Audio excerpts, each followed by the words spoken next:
नमस्कार दोस्तों, स्वागत आप सबका हमारे YouTube channel digital Hindi teaching में। आप इस चैनल को सब्सक्राइब कर लें ताकि आने वाले हर वीडियो का नोटिफिकेशन आपको मिल सके, हर वीडियो आपको प्राप्त हो सके। वीडियो को अभी से लाइक कर दीजिए। और हम पढ़ रहे हैं पीपीटी के माध्यम से कक्षा 8 की हिंदी पाठ्य पुस्तक वसंत। और आज के इस वीडियो में हम पढ़ने वाले हैं कक्षा 8 की हिंदी पाठ्य पुस्तक का पाठ 3 बस की यात्रा। इसका कुछ भाग हम पहले पढ़ चुके हैं पाठ के, और आज के वीडियो में हम भाग 3 का अध्ययन करेंगे। और इस पाठ के लेखक है हरिशंकर परसाई। तो चलिए शुरू करते हैं आज का वीडियो। और इससे पहले वाले वीडियो में हमने देखा कि किस प्रकार लेखक बस में यात्रा करते हैं और बस की हालत कितनी खराब है। बस का इंजन स्टार्ट हो गया, लेखक को विश्वास ही नहीं हुआ, लेकिन फिर भी कुछ चली, बस रुक गई और बस की डीजल या पेट्रोल की टंकी में छेद हो गया। और बस का जो मालिक उसका हिस्सेदार था वह भी बस के साथ ही था। तो ड्राइवर उतरा और सारा डीजल एक बाल्टी में ले लेता है, और फिर जो हिस्सेदार है वह ऊपर से जैसे बच्चे को दूध की शीशी से दूध पिलाते हैं, दूध की बोतल से दूध पिलाते हैं, वैसे ही इंजन में पेट्रोल या डीजल भेजने लगा और बस फिर से चलने लगी। इसके बाद में अब हम देखते हैं आज के वीडियो में बस की रफ्तार अब 15-20 मील हो गई थी।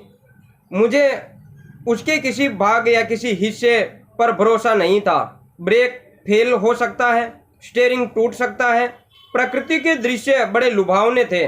दोनों तरफ हरे भरे पेड़ थे जिन पर पक्षी बैठे थे, और हर पेड़ को अपना दुश्मन समझ रहा था। मैं हर पेड़ को अपना दुश्मन समझ रहा था। जो भी पेड़ आता डर लगता कि इससे बस टकराएगी।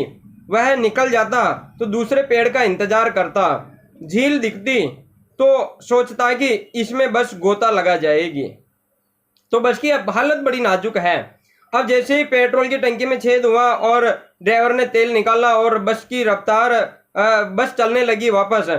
और अब बस की रफ्तार 15-20 मील हो गई थी। 15-20 मील प्रति घंटे की रफ्तार से बस चलने लगी। लेकिन लेखक कहता है कि मुझे बस के किसी भी भाग पर, बस के किसी भी पार्ट पर मुझे बिल्कुल ही भरोसा विश्वास नहीं था, क्योंकि कभी भी कोई भी पार्ट फेल हो सकता है और कभी भी बस टूटकर कहीं भी हो सकता है। बस के साथ में ब्रेक भी फेल हो सकता है, बहुत पुरानी बस थी, ब्रेक फेल हो सकता है, स्टीयरिंग टूटकर निकल सकती है, उखड़ सकती है, कोई भरोसा नहीं।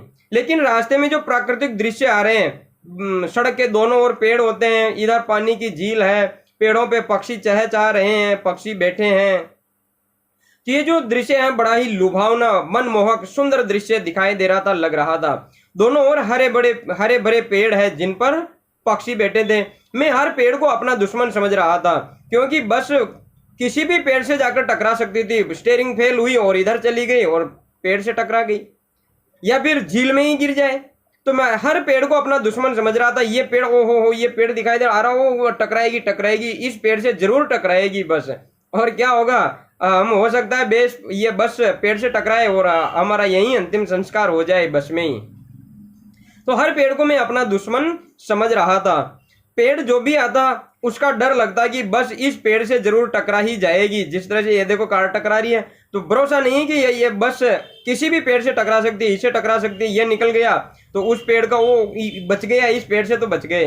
तो आगे वाले पेड़ का इंतजार करते, ओ इस पेड़ से बच गए, ओहो आगे वाले पेड़ से जरूर टकरा ही जाएगी ये बस।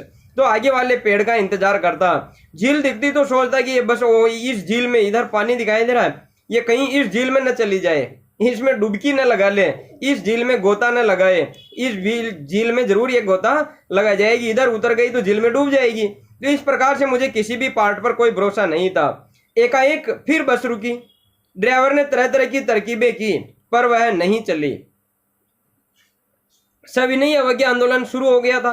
कंपनी के हिस्सेदार कह रहे थे, बस तो फर्स्ट क्लास है जी, यह तो इत्तेफाक की बात है। यानी अचानक बस फिर रुक गई।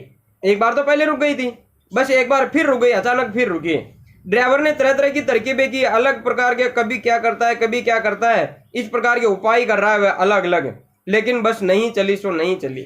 बस का फिर से सविनय अवज्ञा आंदोलन शुरू हो गया। बस ने तो जैसे ऐसा सोच लिया कि बस अब मैं चलूंगी नहीं, मना कर दिया सविनय के साथ में, बस अब मैं नहीं चल सकती। बस ने बस का सविनय अवज्ञा आंदोलन शुरू हो गया था और बस के कंपनी के हिस्सेदार कह रहे थे, हाजी ये बस तो फर्स्ट क्लास है, A1 है जी, बस तो टिप टॉप है। लेकिन ये तो पता नहीं ये पहली बार हो रहा है ऐसा तो केवल ये संयोग की बात है, बस इतनी तो कभी रुकी ही नहीं, बस तो फर्स्ट क्लास है, बस तो A1 है, कभी इतनी बस रुकी नहीं, कभी धोखा नहीं दिया इस बस ने। पर यह संयोग की बात है कि आज इतनी ज्यादा बस रुक रही है, ऐसा कंपनी का हिस्सेदार कह रहा था। क्षीण चांदनी में वृक्षों की छाया के नीचे वह बस बड़ी दयनीय लग रही थी। लगता जैसे कोई वृद्धा थक कर बैठ गई हो। हमें ग्लानि हो रही थी कि बेचारी पर लदकर हम चले आ रहे हैं। अगर इसका प्राणांत हो गया तो इस बियाबान में हमें इसकी अंत्येष्टि करनी पड़ेगी। हिस्सेदार साहब ने इंजन खोला, कुछ सुधरा, बस आगे चली। उसकी चाल और भी कम हो गई थी। देखिए रात्रि का समय है, क्षीण चांदनी, कमजोर चांदनी, हल्की हल्की चांदनी हो रही है, उसमें वृक्षों के नीचे अब ये बस खड़ी है, खड़ी हो गई एक बार पहले, दोबारा फिर खड़ी हो गई। अब इस जंगल में बिल्कुल हल्की हल्की चांदनी हो रही है, चांदनी रात है। उस चांदनी रात में यह बस बड़ी दयनीय, दया करने योग्य लग रही थी। थक कर खड़ी हो गई, ऐसा लग रहा था जैसे कोई बूढ़ी स्त्री थक कर बैठ गई हो। अरे राम, चलती चलती थक गई, मेरे तो घुटने ही अब काम नहीं दे रहे, बस बैठ जाती हूँ, थोड़ी देर रेस्ट कर लेती हूँ। ऐसा लग रहा है जैसे कि यह बस किसी उस बूढ़ी स्त्री के समान यहाँ पर थक कर बैठ गई है, अब चलने का नाम नहीं ले रही, उठने का नाम नहीं ले रही है। और हमें ग्लानि हो रही थी, पछतावा हो रहा था, अरे रे राम राम राम, ये बूढ़ी बस, इस पर हम लदकर चले आ रहे हैं, इस पर हमें बैठना नहीं चाहिए था। बूढ़ी है बेचारी, बूढ़ी आत्मा है, और बूढ़ी आत्मा पर हम बैठकर चले आ रहे हैं, इसकी दया ही हमने नहीं की। तो हमें बड़ी पछतावा हो रहा था कि अरे राम राम, इस बस पर नहीं बैठना चाहिए था, ये तो बड़ी बूढ़ी बस है, बूढ़ी आत्मा है, बेचारी पर लदकर हम चले आ रहे हैं। अगर इसका प्राणांत हो गया, ये बस चली नहीं बिल्कुल ही, वापस ये मर गई, यहीं पे मृत्यु हो गई, प्राणों का अंत हो गया इस बस के, यानी बूढ़ी स्त्री से इसकी तुलना की जा रही है। अगर इस बूढ़ी स्त्री का प्राणांत हो गया यहाँ पर, तो इस बियाबान में, इस जंगल में, इस उजाड़ खंड में हमें इसकी अंत्येष्टि करनी पड़ेगी, इसका दाह संस्कार करना पड़ेगा। अगर ये बस यहीं मर गई बूढ़ी स्त्री के समान, तो फिर क्या करना पड़ेगा इस जंगल में, इसका हमें तो दाह संस्कार करना ही पड़ेगा। ऐसी बस में तो बैठना ही नहीं चाहिए था हमें तो। हिस्सेदार साहब ने इंजन खोला, हिस्सेदार साहब ने फिर थोड़ा प्रयास किया और कुछ ठीक हुआ, सुधरा, यानी ठीक हो गया, और बस फिर चल पड़ी, बस फिर चलने लगी, और उसकी चाल अब पहले से ही कुछ ज्यादा कम हो गई थी। अब फिर धीरे धीरे चल रही है। धीरे धीरे वृद्धा की आंखों की ज्योति जाने लगी।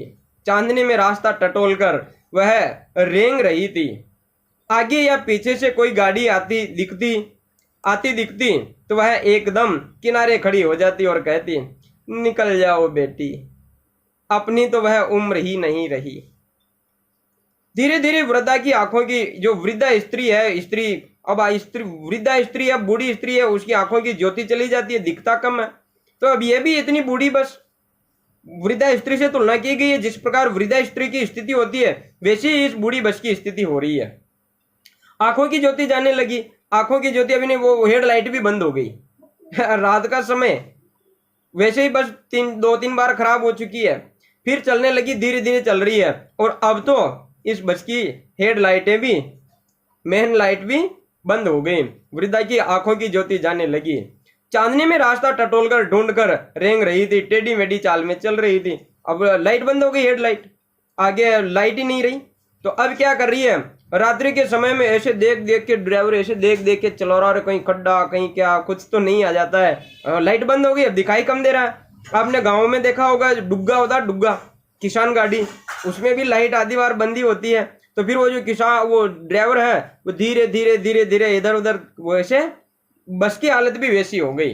धीरे धीरे चांदनी में अब उजाला किसका है, केवल चांदनी का, जो चंद्रमा की चांदनी हो रही है, उसके उजाले के सहारे बस चली जा रही है, धीरे धीरे चल रही है।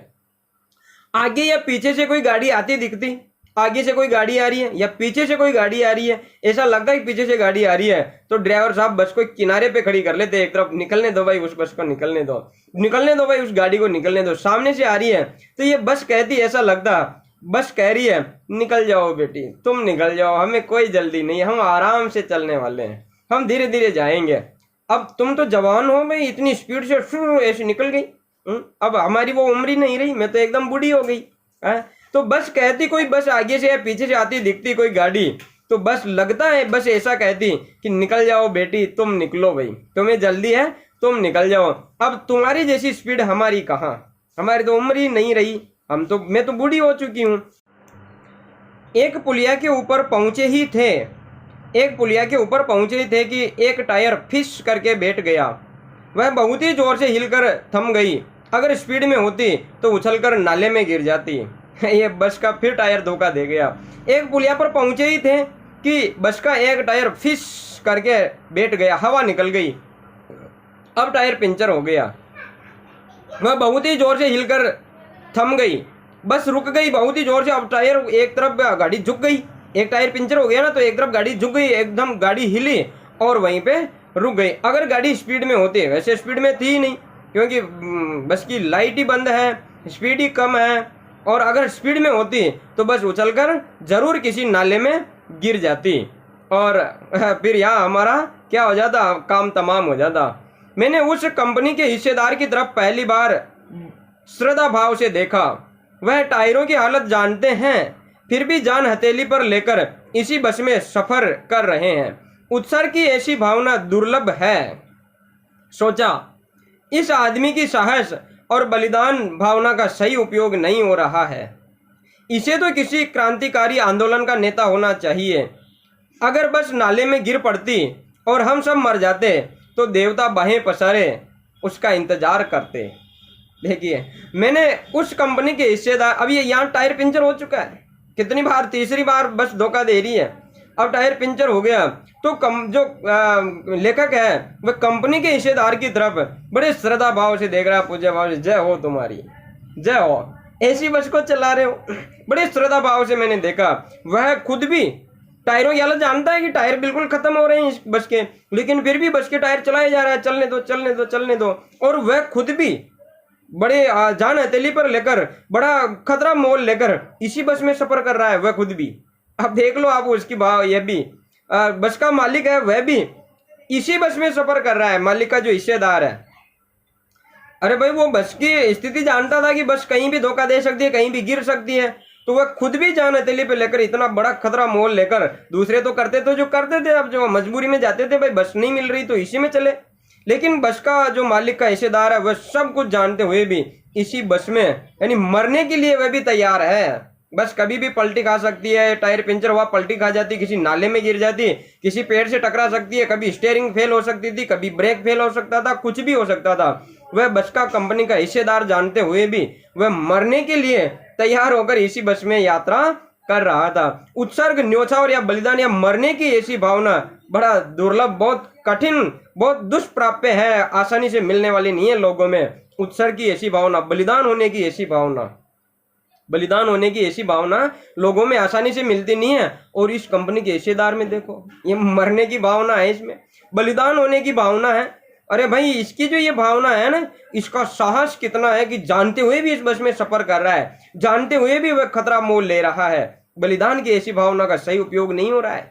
इस व्यक्ति में इतनी जबरदस्त बलिदान की भावना है, यह कर सकता है, मरने को तैयार है, तो इसका सही उपयोग नहीं हो रहा। अगर इस आदमी को तो क्रांतिकारी आंदोलन का नेता होना चाहिए था। जो आजादी के लिए क्रांति हुई, उस जो आंदोलन हुए, कई आंदोलन, उन आंदोलनों का नेता होना चाहिए था। इसकी सही उपयोग, इसकी योग्यता का सही उपयोग वहां होता। मरने की भावना, देश के लिए मरता ना, ये बस में तैयार हो गया ये मरने के लिए, तो आंदोलनों में जाने के लिए तैयार होता, वहां जाता, तो वहां पर इसकी योग्यता का सही उपयोग होता। अगर किसी क्रांतिकारी आंदोलन का नेता होता तो ये जबरदस्त आंदोलित उस आंदोलन का नेतृत्व करता। अगर बस नाले में गिर पड़ती, अगर बाई चांस बस गिर जाती, तो फिर क्या होते, हम सब मर जाते। और ऊपर जो स्वर्ग में देवता है, बाहें पसारे उसका इंतजार करते। किसका? उस कंपनी के हिस्सेदार का। ओहो, वो बड़ा विशेष आदमी है, वह देवता है। इस आदमी का, इस महान आदमी का इंतजार करते हैं, आ जा भाई तू आ, स्वर्ग में तेरे लिए बहुत विशेष जगह हम बनाकर रखे हुए हैं, तुम्हें एक विशेष कुर्सी तुम्हें देंगे। और देवता कहते, इंतजार करते देवता, भाई वो आदमी आ रहा है, स्वर्ग में आ रहा है। तो और देवता कहते वह महान आदमी आ रहा, ओ हो, वह महान आदमी आ रहा है। जिसने एक टायर के लिए प्राण दे दिए, मर गया पर टायर नहीं बदला। फिर दूसरा टायर, घिसा हुआ टायर लगाकर बस चली। अब हमने वक्त पर पन्ना पहुंचने की उम्मीद छोड़ दी थी। पन्ना कभी भी पहुंचने की उम्मीद छोड़ दी थी। पन्ना तो क्या, कहीं भी और कभी भी पहुंचने की उम्मीद छोड़ दी थी। जिंदगी इसी बस में गुजारनी है और इससे सीधे उस लोक को प्रयाण कर जाना है। इस पृथ्वी पर उसकी कोई मंजिल नहीं है। हमारी बेताबी, तनाव खत्म हो गया। हम बड़े इत्मीनान से घर की तरह बैठ गए। चिंता जाती रही, हंसी मजाक चालू हो गया। देखिए, अगर बस नाले में गिर जाती, मर जाते, तो फिर क्या होता? ऊपर देवता इस महान आदमी का इंतजार करते, वो महान आदमी आ रहा, उसका स्वागत होना चाहिए स्वर्ग में। अप्सराएं वहां पर स्वर्ग में उसका इंतजार करती, दरवाजे खुल जाते, अप्सराएं वहां लेकर दीप मालाएं लेकर इसका स्वागत करने को तैयार होती, और देवता कहते, ओहो हटो भाई हटो, है दूसरे सब हट जाओ, पहले उस आदमी को आने दो, महान आदमी आ रहा है। ऐसा आदमी जिसने एक टायर के लिए प्राण दे दिए पर टायर बदला नहीं, मर गया पर टायर नहीं बदला, नया टायर नहीं लगाया। पर मरे नहीं, बच गए। बच गए क्योंकि वो गाड़ी फिश होकर बैठ गई थी, स्पीड कम थी, इसलिए बच गए। फिर उस मालिक के हिस्सेदार ने दूसरा घिसा हुआ टायर लगाया। फिर दूसरा घिसा हुआ टायर, पहला टायर खोला और दूसरा घिसा हुआ टायर लगाया, और बस फिर चलने लगी। टायर लगा दिया और बस फिर चलने लगी। और बिल्कुल अब रोशनी नहीं है, लाइट नहीं है बस की, चांदनी के उजाले में चल रही है, तो बस तो बड़ी धीरे धीरे चल रही थी। और लेखक को इनको जल्दीबाजी थी कि दो जनों को सुबह ड्यूटी जाना है, तो वक्त पर पहुंचना था, इसीलिए तो इस बस से जा रहे थे। लेकिन अब हमने वक्त पर, समय पर पन्ना पहुंचने की उम्मीद, आशा, अपेक्षा सब छोड़ दी थी कि अब हम कहाँ सुबह पहुंचेंगे, और भगवान जाने पहुंचेंगे कि नहीं पहुंचेंगे। सबसे बड़ी बात तो है भाई, लेट सेट भी पहुंचा दे तो भी अच्छा है, पर पहुंचा तो दे, कोई भरोसा नहीं है। तो बिल्कुल ही उम्मीद छोड़ दी कि हम समय पर पन्ना पहुंच सकेंगे। पन्ना तो क्या, पन्ना कभी भी पहुंचने की उम्मीद छोड़ दी थी। शायद हो सकता है कि पन्ना पहुंचे ही नहीं हम यहाँ से, इस बस से हमारे घर हम पहुंचे ही नहीं। पन्ना तो क्या, कहीं भी कभी भी पहुंचने की उम्मीद छोड़ दी थी। पन्ना तो क्या, हो सकता है यहाँ से हम बिल्कुल ही कहीं पहुंचे ही नहीं, किसी दूसरे गांव में ही नहीं पहुंचे, यहाँ से पास वाले गांव में भी हम पहुंचेंगे कि नहीं पहुंचेंगे, इस बस का कोई भरोसा नहीं।